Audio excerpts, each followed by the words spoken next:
Self-love is one of the most important things you can do for yourself, mentally, emotionally, and physically. So why is it that we've been taught that self-love is selfish? My name is Tracy, and if you don't know me, I do higher self hypnosis, where I help my clients get answers to every question about their lives from their higher selves.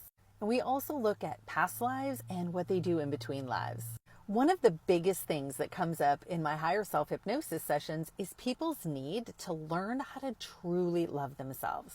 I've had more than a few clients' higher selves tell them that if they could learn how to truly master self-love, they would heal every single physical ailment going on in their bodies. And just how everything carries a frequency, self-love also carries a frequency, and it's a high frequency. Contrast that to low frequency emotions like sadness or grief or anxiety or stress. I mean, why would someone not want to walk around having a high frequency emotion like self-love?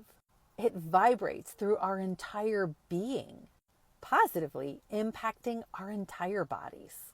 I would say that over 90% of all of my clients are told that one of their biggest lessons is to learn self-love.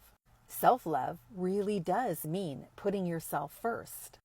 Saying no to things that don't excite you, that aren't in your best and highest good. Realizing when you're going into people-pleasing mode, thinking that by people-pleasing, you're going to have others love you, instead of learning how to truly love yourself. That's where the real joy and benefit comes from, is learning how to love yourself, instead of seeking love from fallible humans outside of yourself. Doing things to take care of yourself, giving yourself a mini spa day, or even if you take just a half an hour or an hour to yourself, even if it's every few days. It doesn't even have to cost anything to put yourself first. And letting your family know, hey, this is mom or dad's time for self-love, teaches them that it's okay and it's a good thing to do.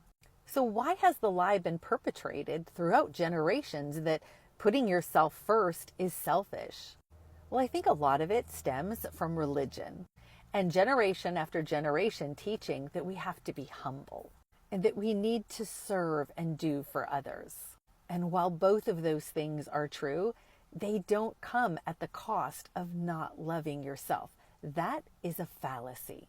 That is a way to keep us stuck in low frequency emotions because we're not filling our own cup. We're just always focusing on filling other people's cups, and it's a really hard thing to fill other people's cups when yours is empty.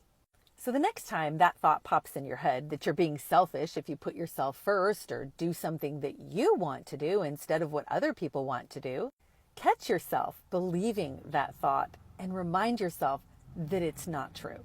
Out of overdoing over 1,000 higher self-hypnosis sessions, probably at least 900 of those involve higher selves telling those clients that self-love is something they absolutely need to focus on and work on every single day. And with the busy lives we live, it's actually a good idea to take time and schedule self-love onto your calendar. So think about it. What's one thing you can do today and tomorrow and the next day to show yourself just a little bit of self-love and start building that habit? Raising your frequency, and when mom or dad is happy, then everyone in the family gets to benefit. Even the planet benefits.